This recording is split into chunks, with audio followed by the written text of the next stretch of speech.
എല്ലാവർക്കും നമസ്കാരം. നമുക്ക് ഓണം എക്സാമിന് വരുന്ന ഇമ്പോർട്ടൻ്റ് ആയിട്ടുള്ള ടോപ്പിക്സ് ആണ് നമ്മളിവിടെ നോക്കുന്നത്. അപ്പോൾ നമ്മുടെ +2 എക്കണോമിക്സ് ഓണം എക്സാമിന് നമുക്ക് മാക്സിമം മാർക്ക് സ്കോർ ചെയ്യാനുള്ള ഇമ്പോർട്ടൻറ്റ് ക്വസ്റ്റ്യൻസ് നമുക്ക് പഠിച്ചു തുടങ്ങാം. അതിൽ ഏറ്റവും ഇമ്പോർട്ടൻ്റ് ആയിട്ടുള്ള ഒരു ക്വസ്റ്റ്യൻ ആണ് ബഡ്ജറ്റ് ലൈനിന്റെ ക്വസ്റ്റ്യൻ. കൺസ്യൂമേഴ്സ് ഇക്വിലിബ്രിയം എന്ന് പറയുന്ന ഈ ചാപ്റ്റർ ഏറ്റവും കൂടുതൽ വെയിറ്റേജ് ഉള്ള ഒരു ചാപ്റ്റർ ആണ്. അതിൽ തന്നെ ഒരു 8 മാർക്കിന്റെ ക്വസ്റ്റ്യൻ നമുക്ക് പ്രതീക്ഷിക്കാവുന്ന ഒരു ചോദ്യമാണ് ബഡ്ജറ്റ് ലൈനുമായി ബന്ധപ്പെട്ടുള്ളത്.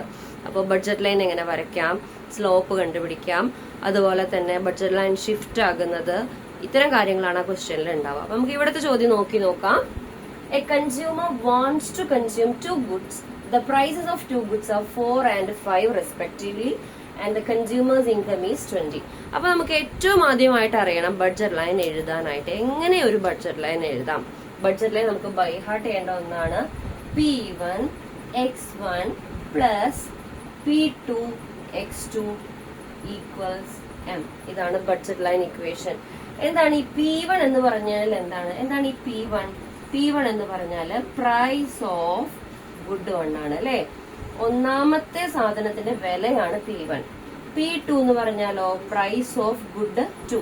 രണ്ടാമത്തെ ഐറ്റത്തിന്റെ വിലയാണ് P2. അപ്പൊ എന്താണ് ഈ M എന്ന് പറയുന്നത് ഇൻകം ഓഫ് ദ കൺസ്യൂമർ ആണ്.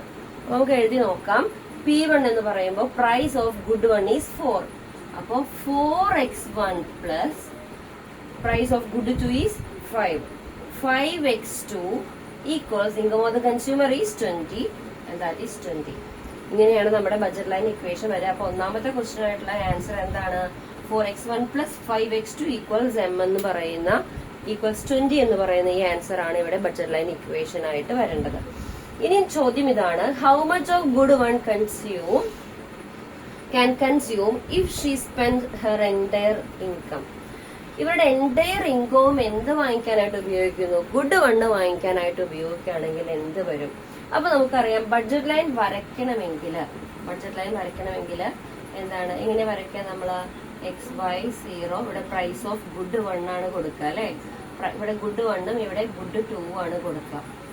അപ്പൊ നമ്മളിവിടെ എൻറ്റയർ ഇൻകം M/P1 ചെയ്ത് കഴിഞ്ഞാൽ നമ്മുടെ ഹൊറിസോണ്ടൽ ഇന്റർസെപ്റ്റും M/P2 ചെയ്ത് കഴിഞ്ഞാൽ നമുക്ക് ഇവിടുത്തെ വെർട്ടിക്കൽ ഇന്റർസെപ്റ്റും കിട്ടും. ഇങ്ങനെയാണ് നമ്മൾ ബഡ്ജറ്റ് ലൈൻ വരയ്ക്കുക. അപ്പൊ ഇവിടെ ചോദ്യം എന്താണ്? How much of good one can consume if she spend her entire income. Good 1 ആണ് അവർ വാങ്ങിക്കാൻ പോണേ കേട്ടോ. അപ്പൊ ഗുഡ് 1ന്റെ പ്രൈസ് എത്രയാണ്? 4 ആണ്. ഇൻകം എന്ന് പറയുന്നത് 20 ആണ്. 20/4 ഈസ് ഈക്വൽ ടു 5. അപ്പൊ ഗുഡ് 1 എത്ര വേണം? 5 മുഴുവനും ഇൻകം അവരുടെ ഉപയോഗിക്കുകയാണെങ്കിൽ അവർക്ക് 5 എണ്ണമാണ് കിട്ടുക. നമ്പർ ഓഫ് ഐറ്റംസ് എത്രയാണ് കിട്ടുക? 5 ആണ് കിട്ടുക അല്ലെ. നോക്കൂ, അപ്പൊ 20/4 ചെയ്തപ്പോ നമുക്ക് ഈ ഹൊറിസോണ്ടൽ ഇന്റർസെപ്റ്റ് കിട്ടി. അപ്പോൾ എക്സ് ആക്സിസിൽ ടച്ച് ചെയ്യുന്ന ഇന്റർസെപ്റ്റിന്റെ പേര് എന്താണ്? Horizontal intercept. അപ്പൊ ബഡ്ജറ്റ് ലൈൻ വരയ്ക്കുമ്പോൾ ഒരു ഹൊറിസോണ്ടൽ ഇന്റർസെപ്റ്റും ഒരു വെർട്ടിക്കൽ ഇന്റർസെപ്റ്റും വേണം. ഹൊറിസോണ്ടൽ ഇന്റർസെപ്റ്റ് എന്ന് പറയുന്നത് എൻറ്റയർ ഇൻകം ഗുഡ് 1 വാങ്ങിക്കാനായിട്ട് ഉപയോഗിക്കുകയാണെങ്കിൽ കിട്ടുന്നതാണ് ഹൊറിസോണ്ടൽ ഇന്റർസെപ്റ്റ്. അവരുടെ എൻറ്റയർ ഇൻകവും ഗുഡ് 2 വാങ്ങിക്കാനാണ് ഉപയോഗിക്കുന്നതെങ്കിൽ അതിന് അവിടെ കിട്ടുന്ന ഇന്റർസെപ്റ്റ് ആണ് വെർട്ടിക്കൽ ഇന്റർസെപ്റ്റ്. അപ്പൊ ഇവിടെ ശ്രദ്ധിക്കുക, ഹൊറിസോണ്ടൽ ഇന്റർസെപ്റ്റ് കണ്ടുപിടിക്കാനാണ് പറഞ്ഞേക്കണത് അല്ലെ. എൻറ്റയർ ഇൻകം ഗുഡ് 1 വാങ്ങിക്കാനാണ് ഉപയോഗിക്കണമെന്നുണ്ടെങ്കിൽ 5 ആണ് കിട്ടുക. അപ്പൊ നമുക്ക് നോക്കാം. 1 2 3 4 5. നമ്മുടെ ഹൊറിസോണ്ടൽ ഇന്റർസെപ്റ്റ് നമുക്ക് കിട്ടി. നമ്മളോട് ചോദിച്ചിട്ടുണ്ട്, ഇവിടെ ഡ്രോ ചെയ്യാൻ പറഞ്ഞിട്ടുണ്ട് അല്ലെ. ബഡ്ജറ്റ് ലൈൻ നമുക്ക് ഇവിടെ വരച്ച് കാണിച്ചു കൊടുക്കണം. അപ്പൊ നമുക്ക് വെർട്ടിക്കൽ ഇന്റർസെപ്റ്റും കണ്ടുപിടിക്കണം.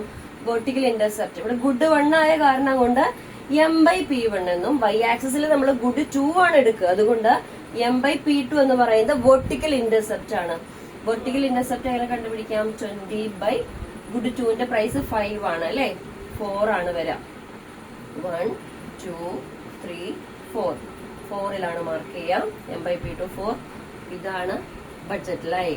ബഡ്ജറ്റ് ലൈൻ അവിടെ ഉടനടി നമ്മൾ ഇക്വേഷൻ എഴുതണം. 4x1 plus 5x2 equals 20. ഇങ്ങനെയാണ് ബഡ്ജറ്റ് ലൈൻ വരയ്ക്കുക. ബഡ്ജറ്റ് ലൈൻ വരയ്ക്കാനായിട്ട് ഉറപ്പായിട്ടും ഒരു ഹൊറിസോണ്ടൽ ഇന്റർസെപ്റ്റും ഒരു വെർട്ടിക്കൽ ഇന്റർസെപ്റ്റും നിർബന്ധമായിട്ടും വേണം. അപ്പൊ ഹൊറിസോണ്ടൽ ഇന്റർസെപ്റ്റ് കണ്ടുപിടിക്കാനായിട്ട് M/P1ഉം, അങ്ങനെ പറഞ്ഞാൽ എന്താണ്, എൻറ്റയർ ഇൻകവും വാങ്ങിക്കാനായിട്ട് 5 ഐറ്റം ആണ് വാങ്ങിക്കാൻ പറ്റും. ഗുഡ് 1 ആണ് വാങ്ങിക്കുന്നതെങ്കിൽ അവർക്ക് 5 എണ്ണം കിട്ടുന്നു. അതുപോലെ തന്നെ എൻറ്റയർ ഇൻകവും അവർ മുഴുവനും വരുമാനം എടുത്തുകൊണ്ട് അവർ ഗുഡ് 2 ആണ് വാങ്ങിക്കുന്നതെങ്കിൽ അവർക്ക് 4 ആണ് കിട്ടുന്നത് അല്ലെ. 4 എണ്ണമാണ് വാങ്ങിക്കാനായിട്ട് പറ്റുക. അപ്പോ ഇതാണ് അതിന്റെ രണ്ട് എക്സ്ട്രീം എൻഡുകൾ. അപ്പൊ ഹൊറിസോണ്ടൽ ഇന്റർസെപ്റ്റും വെർട്ടിക്കൽ ഇന്റർസെപ്റ്റും കിട്ടിക്കഴിഞ്ഞാൽ ഈസി ആയിട്ട് ബഡ്ജറ്റ് ലൈൻ വരയ്ക്കാനായിട്ട് പറ്റും. ഇനി ഇവിടെ ഒരു ചോദ്യം കൂടിയുണ്ട്, slope of the budget line അല്ലെ. ഇപ്പൊ നമ്മൾ വരച്ചത് ഡിയുടെ ക്വസ്റ്റ്യൻ ആണ്. ഇനി സി എന്തായിരുന്നു? സ്ലോപ്പ് കണ്ടുപിടിക്കാനായിട്ട് -P1/P2 ആണ് സ്ലോപ്പ് എന്ന് പറയുന്നത്. മൈനസിന് ഓൾറെഡി കൊടുക്കണം നമുക്ക്. P1 എന്ന് പറഞ്ഞാൽ എത്രയാണ്? 4 -4/5 ആണ് സ്ലോപ്പ്. ഇങ്ങനെ തന്നെ എഴുതിയാൽ മതി, അല്ലെങ്കിൽ നമ്മൾ കറക്റ്റ് ആ പോയിന്റ് വാല്യൂ എടുത്ത് നമുക്ക് എഴുതിയാലും ശരിയാണ്. നോക്കൂ മക്കളെ, അപ്പൊ ഇതൊരു ഇമ്പോർട്ടന്റ് ക്വസ്റ്റ്യൻ ആണ്. ഇനി ഇവിടെ നിന്ന് ഒരു ഷിഫ്റ്റും കൂടി വരുന്ന രീതിയിൽ ഒരു ക്വസ്റ്റ്യനും കൂടി ഉണ്ടാവും. അത് നമുക്ക് നോക്കാം.